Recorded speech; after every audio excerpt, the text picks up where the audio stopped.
هجران بیا با هم بگیریم و بیرحمی این عالم بگیریم برای ما که در آتش نسوزیم رسولی حق گریست ما هم بگیریم.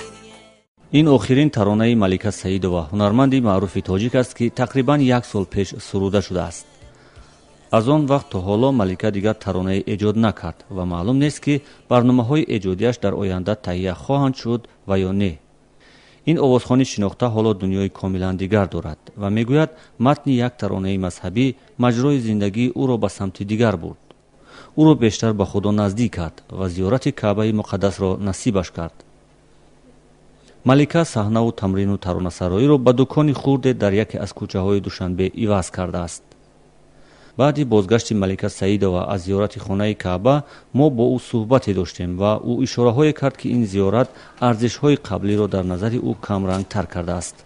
و اون سرود وقتی که اومدن ماه رمضان بود و من الکی ثبت کردم و بعدا مدتی چند که گذشت ماه رمضان بعد مادرم شب لیلة القدر بود اون نشستیم سرود خونه ما حتی نمیدونستم چی کدوم نمودی فرم بشم فرمایشی همون لباسایی که صحنوی داشتم همونایی گرفتم و روی مال مادرم همین خیر کرده پیشان سلام خوندم همین من تنها دستور داده بودم در شعر الکی من رفته بودم. جان و دل من صدای مادر قربانی ترانه. ملیکا از هنرمندان محبوب مردم تاجیکستان است که ابتدای سالهای 90 قرن 20 به صحنه هنری تاجیک پیوست. یکی از شعرهای شاعره معروف گلرخسار آن زمان او را همچون هنرمند جوان و صاحب استعداد معرفی کرد. ملیکا در طول تقریبا 20 سال اخیر همه ساله یک آلبوم سرودهای خود را نشر میکرد. اما با یک بارگی بریدن او از کسب و پیوستن او به جاده دیگر همتاها و مخلصانش را هم به حیرت آورد و هم محزون کرد. در دل مردم جوشته است. همچون هنرمند او را دوست می‌دارند تا حاضر سراغ میکنند. بسیار مخلصاشون با ما ایراد میگیرند که بسیار بر وقت از صحنه رفت. ملیکا در برابر اون که سراینده بود و گفتم که ترنمگری صدها دلهای علم زده و درمان بود. ببینید من یکی از اون نفر مخلصان ارشدی ملیکا سعید هستم و حتی وقتی سروده های خانم ملیکا را گوش میکردم قصد داشتم که منم شاگرد ملیکا سعید بشوم. هر یک سرودی رو مثلا تو همین سالهای 2008 خواندهش رو من از یاد میدونم. ملیکا سعید که امروز خودش رو یک با عنوان زنی مذهبی معرفی کرده است فعلا و پیشه تاجری رو گرفته است، ولی من فکر میکنم که این پیشه تاجری پیشه ملیکا نیست.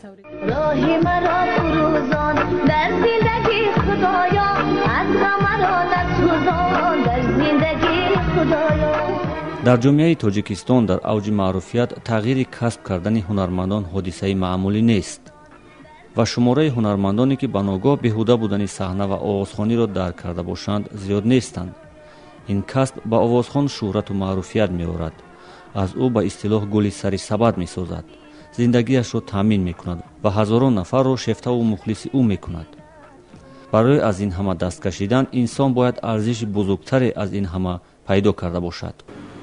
حاضر شکرانه که همین کتابای با حرف کریلی بسیار است. بسیار کتابا را می‌خواندن، بسیار همین احترام می‌کردن هر یک مثلا کتابای مسلمانی البته داشتن، البته در دل داشتن که در همین سن سال رفتن و قطعاً من کردن همین پیشروی هنری خودشون. باوری با اون اعتقاد با اون که در واقع از نظر اسلام مثلا حافظی کردن مقبول نیست، موافق مقصد نیست. خودم این چیزا تو اندازه در سطح تحت شعوری و همون مثلا آوازخوان بگیرم اگر تاثیر دارد، ولی بسیار موارد دو با میگن شرایط وضعیت مجبور میکنه تا آوازخوان میتواند همون آوازخوانیش یک واسطه روزگذرانی آدم باشه.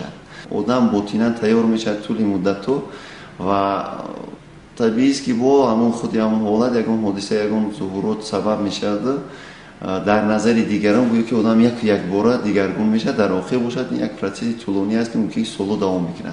حالا مخلصان ملیکا با اون نامه می نویسند و از طریق رسانه ها می پرسند که آیا آوازخوانی دوست داشته آنها به صحنه برمیگردد یا خیر. روی تجارت یا چیزی بوده است که الکی آدم رو بند میکرده است و پای ایجادیات درستی گویم که امروز ها نیستم. فقط ازی میخوام که جستجو کنم و یک ایجادیاتی نوی زینه دیگری رو پیدا کنم در روی ایجادیات که الکی اون زینه رو الکی شما دیدید، شنیدید، ترای کردید، شنیدید و میخوام چیزی که باشد یک چیزی نو باشد به خاطر مخلصان. اگر که همون سرودهای مذهبی هم خونن، دینی هم خونن، همون سرودخانه های که بوری.